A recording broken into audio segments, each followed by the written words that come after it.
लतीफ़ी भट्ट और एहसन शाह ने, इन्होंने वहाँ पे बलाज के मर्डर का प्लान बना लिया। एहसन शाह और अमीर बलाज की दोस्ती जो थी वो तब शुरू हुई जब टीपू ट्रक्का वाला को कत्ल किया गया। हम तो उसे बच्चों जैसा समझे, जैसे बलाज था हमारे लिए वैसे उसके सारे दोस्त हमारे लिए बलाज ही हैं वो, मगर इसने जो काम किया है वो नाकाबिले माफ़ी है। एहसन शाह की माँ ने इसकी बीवी को बताया कि मैंने एहसन शाह को बोला जब बाहर आओगे तो शालमी तुम्हारी है। एहसन शाह ने अपनी बेगम से बात की थी तो वो कहता है कि अब मैं यहाँ पे जेल में रह कर बहुत फनकार हो गया हूँ।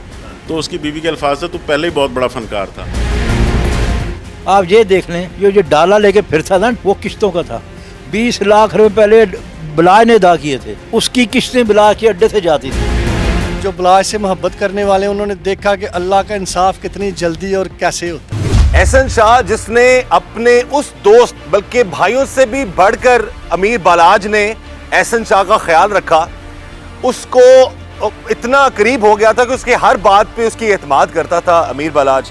और एक ऐसा इंसान अमीर बलाज जो कि दुनिया में उसकी कोशिश थी कि उसके जो जितने भी यार दोस्त हैं उनके साथ वो अपनी दोस्ती अपनी यारी निभाए, वफा करे। लेकिन उसके साथ उसकी सबसे करीबी दोस्त एहसन शाह ने वफा नहीं की, उसने बेवफाई की। उसने 14 साल दोस्ती को वो कहते ना बेच डाला और दोस्ती के नाम पर उसने इतना बड़ा धोखा किया। बहरहाल एहसन शाह गलत, उसके काम का अंजाम भी गलत हुआ। अब वो मुबैना पुलिस मुकाबले में मारा जा चुका है। लेकिन बहरहाल एक गलत उसने राह इख्तियार की जिसकी वजह से एक अच्छा दोस्त, एक अच्छा इंसान, अमीर बलाज के बारे में सब लोग जितने भी यंगस्टर हैं सब जानते हैं, वो उसको अच्छे अल्फाज में याद करते हैं। वो दुनिया से चला गया और उसका अंजाम भी ये हुआ एहसन शाह का कि वो भी अब इस दुनिया में नहीं है। अभी हम बात करते हैं कि सारे मामले के हवाले से अमीर बलाज के भाइयों की तरह उनके प्यारे दोस्त भी हैं, भाई भी हैं, उनके मौसन भी ये बात करते हैं कैसर भट्ट साहब से, क्योंकि जब इसकी दोस्ती हुई अमीर बलाज की एहसन शाह के साथ, इन्होंने काफ़ी समझाया भी। बहरहाल वो एतमाद और इसको आगे लेके चले और अपने भाइयों के लिए ये बाप की जगह ले। जब ये होता है तो इसी दौरान फेसबुक के ज़रिए एहसन शाह की दोस्ती हो जाती है मीर बलाज के साथ। आज से कितने साल पहले की ये बात है? 2010 की बात है, 14 साल पहले की बात है। इनकी दोस्ती हो जाती है। जब दोस्ती होने के बाद ये एक अपने कज़न के ज़रिए जो है सीढ़ी बनाता है, तो ये बलाज के घर पहुँचता है, करीब होता है, दोस्तियाँ बढ़ जाती हैं इनकी। वक्त के साथ साथ ये भी जवान होते गए, गुजरते गए। जब इसने देखा कि अभी मेरा कोई काम नहीं बनना, इसने फिर लड़कियों के साथ तल्लकात बनाना शुरू कर दिए एहसन शाह ने। फिर लड़कियों के साथ इसने बरूने मुल्क कोई अपना जो प्रमोटर कहते हैं, लड़कियों को सप्लाई करते हैं, वो अंडरग्राउंड अपना धंधा शुरू कर दिया, जिसकी इसने भिनक तक भी बलाज तक और हमारे तक नहीं पहुंचने दी। और मदद वो डायरेक्टली इनडायरेक्टली पैसे की बलाज से लेता चाहे कुछ भी बहाना लगा के उससे पैसे निकलवाता। अभी देख लें रिसेंटली जो है 50 लाख रुपया इसने घर में रखा और 10 लाख रुपया उम्रे के लिए बलाज से आके मांग रहा था कि मुझे दे दो, मैंने उम्रा करने जाना है, कि मैं इनको दिखाऊं मेरे पास कुछ नहीं है। तो ये अंदर ही अंदर ना अपने जो काले कारनामे थे इनको सरंजाम दे रहा था। और जब वक्त गुजरता गया, जब कुछ लोगों ने कुछ बातें बाहर निकलना शुरू हो गई, जिन लोगों को इसने थ्रेड करना शुरू कर दिया कि पैसे दो, बलाज के अड्डे पे आओ, मैं आपको छोड़ूंगा नहीं। अच्छा, नाम बलाज को यूज कर रहा है, बलाज का यूज कर नाम उसको कर रहा है, फायदा उसी से उठा रहा है। वो कुछ हम भी इधर हमारे भी लिंक्स हैं शहर में, कुछ लोगों ने हम मेरे साथ कांटेक्ट किए कि एहसन हमें परेशान करता है। कुछ लोगों ने बच्चू मामू के साथ किए। हम फिर बलाज के साथ कुछ नाराज़ हुए, इसको कुछ खींचा कि ऐसे काम मत करो, इसको छुट्टी कराओ, ये अड्डे में ना आए, ये यूराना हमारे बस की बात नहीं है। हमने 15 साल तुम्हारे इर्द गिर्द जो शहर रखा है ये उसको तोड़ने की कोशिश कर रहा है। तो इसको बलाज भाई आप इसको करीब ना आने दो। तकरीबन फिर 3-4 महीने बलाज ने इसको गुस्से से मना कर दिया कि तुमने इधर अड्डे पे नहीं आना। जब इसने ये देखा रिसेंटली, इसने तो मुझे इस हद तक कर दिया है कि ये मुझे अड्डे से आने पे मना कर दिया है, तो ये तो कल को मुझसे मिलना भी ख़त्म कर देगा। तो मैं तो आज जो 14 साल पहले सफ़र किया था, तो मैं तो आज भी उधर आके खड़ा हो जाऊंगा फिर। तो मेरे जो नापाक अज़ाइम हैं इनको मैं कैसे प्रवान चढ़ाऊंगा। इसी असना में इसने फिर बलाज से सुलह की, मिन्नतें तरले वास्ते किए कि किसी तरह मैं फिर इसके घर में घुस जाऊं। जब इसके ऊपर मैं फिर पूरा इत्मीनान दोबारा बना लूँगा तो इसके बाद मैं तीफी भट्ट से रब्ता करके इसका काम तमाम कर दूँगा। आपके मुताबिक बकौल आपके कि एहसन शाह ने खुद रब्ता किया तीफी भट्ट से? जी, इसने खुद रब्ता किया। तीफी भट्ट जो पहले ही इस इंतज़ार में बैठा हुआ था कि मैं कोई भी नुकसान इस घर का हो सके तो मैं करूं, तो वो धाक लगाए बैठा था। जब उस तक ये खबर पहुंची कि एहसन शाह उससे मिलना चाहता है तो उसने सेल मलिक को कहा इसको जल्दी लेके आओ।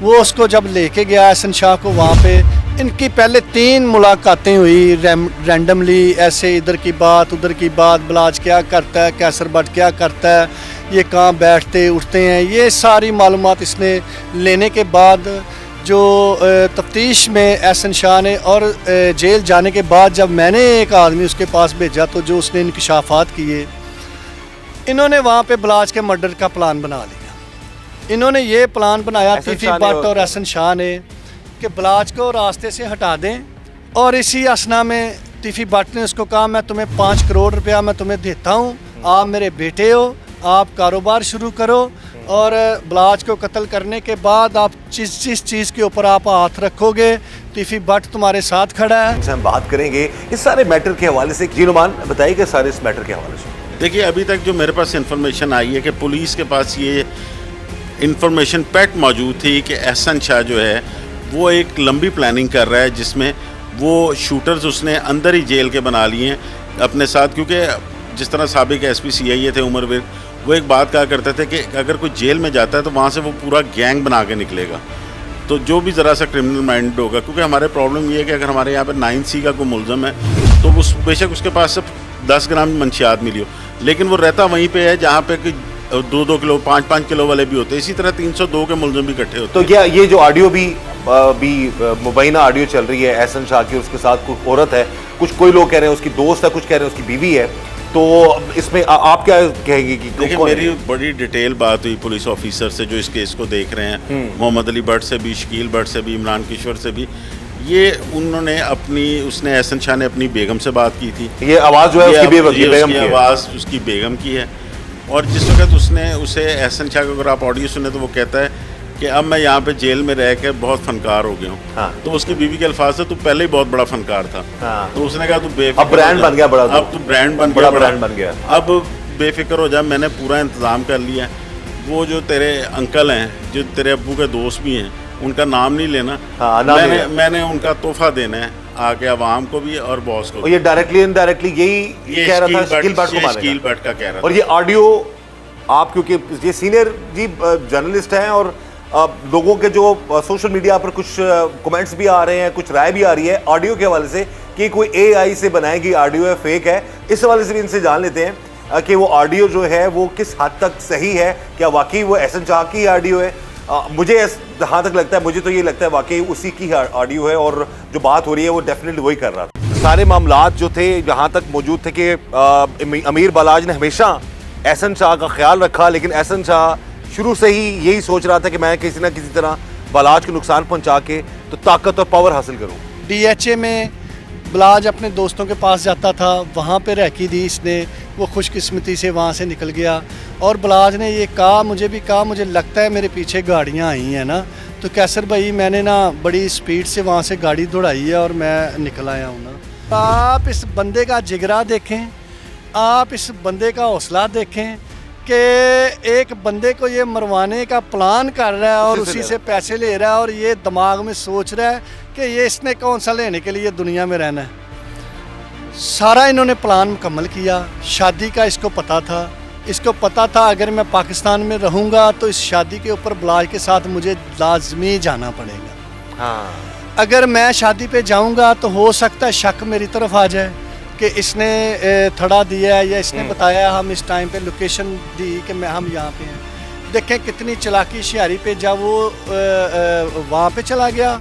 और अल्लाह माफ़ करे, अल्लाह माफ़ करे, नबी पाक सरकार सल्लल्लाहु अलैहि वसल्लम के रोज़ा मुबारक के ऊपर खड़े होके जिस बंदे ने ये काम किया, और अल्लाह अल हक है, अल्लाह की ज़ात सबसे बड़ी है। और लोगों ने देखा, अवाम ने देखा, जो बलाज से मोहब्बत करने वाले थे, जो पाकिस्तानी, ओवरसीज़ पाकिस्तानी, पूरी दुनिया जो ये आपका प्रोग्राम देख रही है, जो बलाज से मोहब्बत करने वाले, उन्होंने देखा कि अल्लाह का इंसाफ कितनी जल्दी और कैसे होता है। बलाज को कहीं पर भी इस सारे दौरानिए में इस पे शक नहीं हुआ एहसन शाह पे? कभी भी उसने आपसे जिक्र किया होगा मुझे लगता है कि आप कुछ असल में ना जब भी बात एहसन शाह के बारे में होती थी ना तो बलाज गुस्सा करता था ना।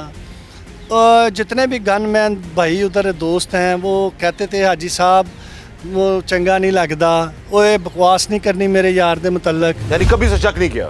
कभी भी उसने बढ़ते दम तक उसने अपने इस दोस्त पर शक नहीं किया? अपने प्यारों के साथ जितनी मोहब्बत होती है ना, जब पता भी चल जाता है ना तो दिल नहीं मानता।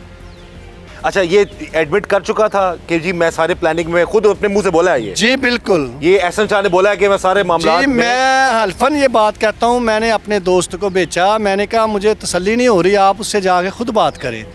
उसने जाके इसके साथ बात की, उसने कहा एहसन जो बात है क्या मसला बन, उसने कहा ठीक है मैंने किया, मैंने शहर के ऊपर राज करना है, मैंने आगे चढ़ना है, मैंने ऐसी सीढ़ियाँ चढ़ना है, इसके रास्ते में कोई भी आएगा मैं हटा दूंगा। तो ठीक है मैं तीफी भट्ट के ख़िलाफ़ भी बोल दूंगा अदालत में, लेकिन बलाज फैमिली मुझे बेनिफिट क्या देगी?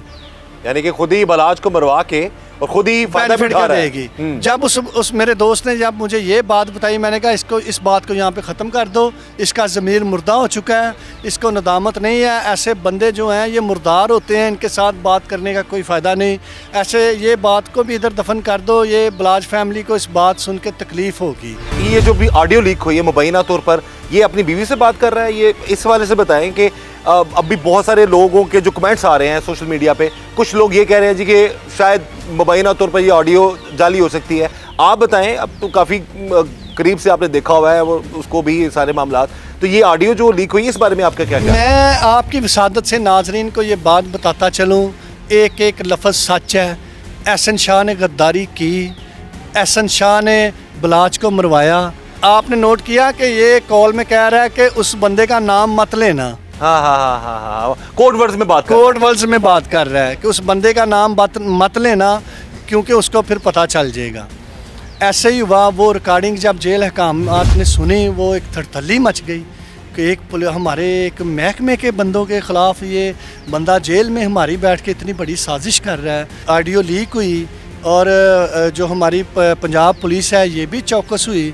इन्होंने इसको फिर रिमांड पे लिया, जो एक मुकदमा इसका अभी रहता था उसके ऊपर रिमांड पे लेके जब तफ्तीश इससे की तो इसने सारे इंकशाफात जो हैं फिर किए। तीफी भट्ट और एहसन शाह ने इन्होंने वहाँ पे बलाज के मर्डर का प्लान बना लिया। एहसन शाह और अमीर बलाज की दोस्ती जो थी वो तब शुरू हुई जब टीपू ट्रक्का वाला को कत्ल किया गया। हम तो उसे बच्चों जैसा समझे, जैसे बलाज था हमारे लिए वैसे उसके सारे दोस्त हमारे लिए बलाज ही हैं वो। मगर इसने जो काम किया है वो नाकाबिले माफ़ी है। एहसन शाह की माँ ने इसकी बीवी को बताया कि मैंने एहसन शाह को बोला है जब बाहर आओगे तो शालमी तुम्हारी है। एहसन शाह ने अपनी बेगम से बात की थी तो वो कहता है कि अब मैं यहाँ पे जेल में रह कर बहुत फनकार हो गया हूँ। तो उसकी बीवी के अल्फाज से तू पहले ही बहुत बड़ा फनकार था। आप ये देख लें, ये जो डाला लेके फिरता था वो किश्तों का था। 20 लाख रुपए पहले बलाज ने अदा किए थे, उसकी किश्तें बलाज के अड्डे से जाती थी। जो बलाज से मोहब्बत करने वाले उन्होंने देखा कि अल्लाह का इंसाफ कितनी जल्दी और कैसे होता है। इस वक्त जी हमारे साथ मौजूद हैं अमीर बालाज के दादा बच्चू पहलवान। बात करते हैं बच्चू पहलवान साहब से। जी सर, सारे इस मामले के हवाले से अमीर बालाज से दोस्ती होती है एहसन शाह की, किस तरह ये आप लोगों की ज़िंदगी में ये शख्स आया और इतना करीब हो गया अब अमीर बालाज के कि अमीर बालाज मरते दम तक उसने इस पर शक नहीं किया? बिस्मिल्लाहिर्रहमानिर्रहीम। देखिए जी, एहसन शाह जो था ना बहुत ज़रूरत ज़्यादा चालाक होशियार था। उसने बलाज के नाम को सुनकर उससे दोस्ती की और फ़ोन करके इसने मिन्नत की कि मैं आपसे मिलना चाहता हूँ, मुलाकात करना चाहता हूँ। पर ऐसी मुलाकात की ये बलाज का दोस्त बन गया। रहा मसला किसी जगह भी दोस्त हो ना जी, अगर 8, 10, 20 दोस्त है तो उनमें दो चार दोस्त करीबी होते हैं, जिनमें से ये 2-3 दोस्त करीब थे बलाज के। मगर ये सबको काट कर सबसे आगे निकल आया और ये हर काम में आगे निकलता था। अच्छा, खाली दोस्ती में नहीं। आपने उसको किसी से तारुफ करवाया ना तो आपको छोड़ के कल उसके पास खुद पहुंच गया हुआ है। बहरहाल हमारे वो यानी कि अमीर बालाज की जितनी भी इसकी सोर्सेज थी, जिसके ताल्लुकात थे, ये फिर डायरेक्ट हो जाता था, डायरेक्ट हो जाता नाम अमीर बालाज का यूज करता था खुद डायरेक्टली, फिर जो है मामला बिल्कुल बिल्कुल डायरेक्ट होता था बिल्कुल।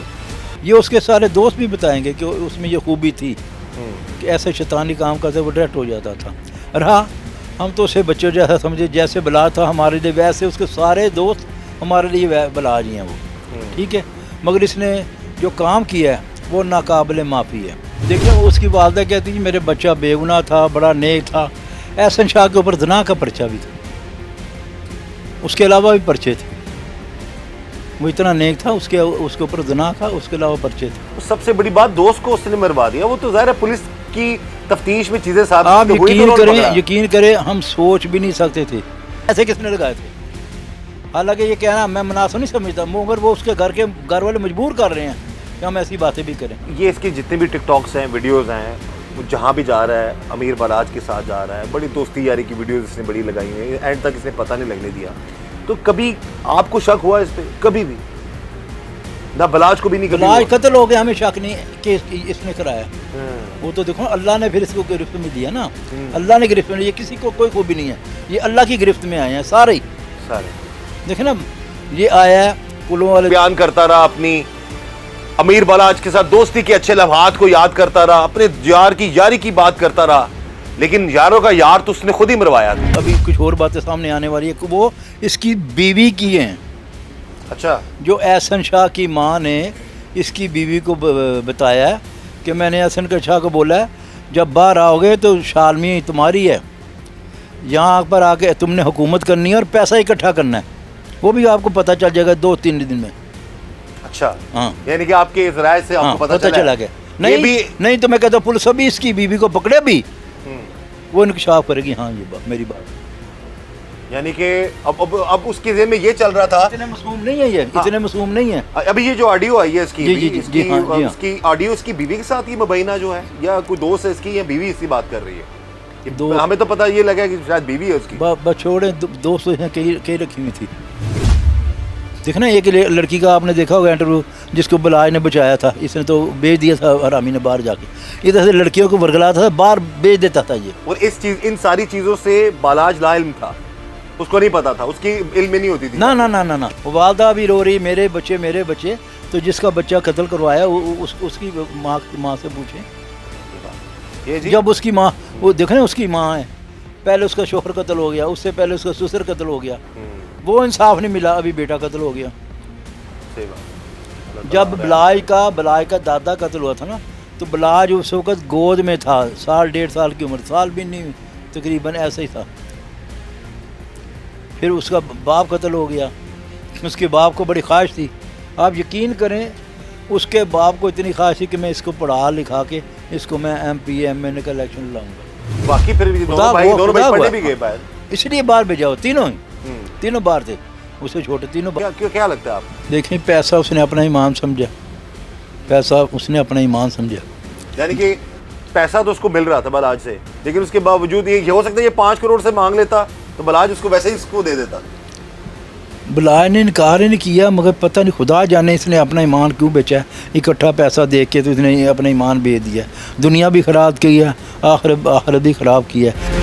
आपको लगता है कि एहसन शाह के दिमाग में ये था कि अब मैं अगर इसको हटा दूंगा बालाज को, तो मैं फिर राज करूंगा लाहौर में? ज़ाहिर है, इसीलिए है, इसी देन का था, है इसी देन का मालिक। उसने दोस्ती नहीं, यारी नहीं देखी उसने, वो किसी बलाज का प्यार नहीं देखा उसने, किसी का यार भी नहीं था। जिस दिन बलाज पर हमला हुआ है तो इसने बाकायदा तौर पर पता लगा, मुबैना तौर पर वीडियो कॉल की और कंफर्मेशन की है कि ये इस जगह पर तौबा नाउज़ुबिल्लाह जी, अल्लाह ताला माफ़ करे हमें।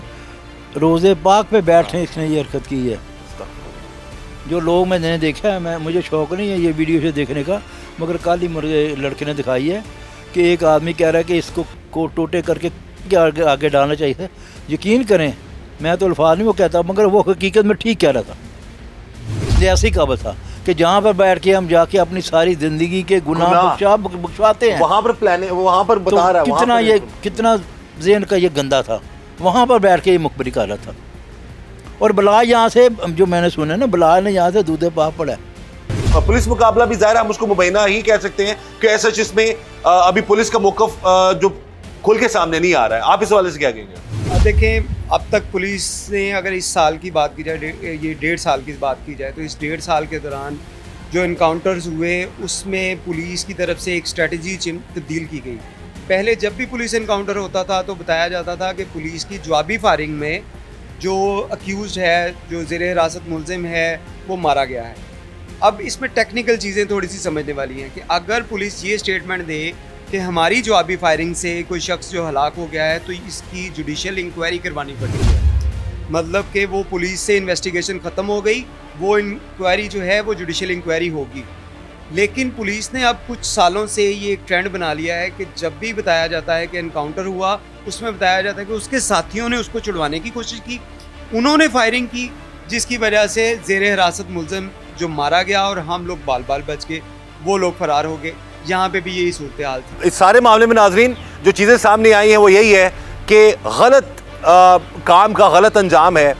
एहसन शाह ने अपने एक बहुत ही प्यारे दोस्त अमीर बालाज के साथ धोखा किया और वो शख्स मरते दम तक उस पर एतबार करता रहा, मरते दम तक उसने एहसन शाह का ख्याल रखा और जाते जाते 10 लाख रुपया भी वो अपने दोस्त को दे गया उम्रे के लिए।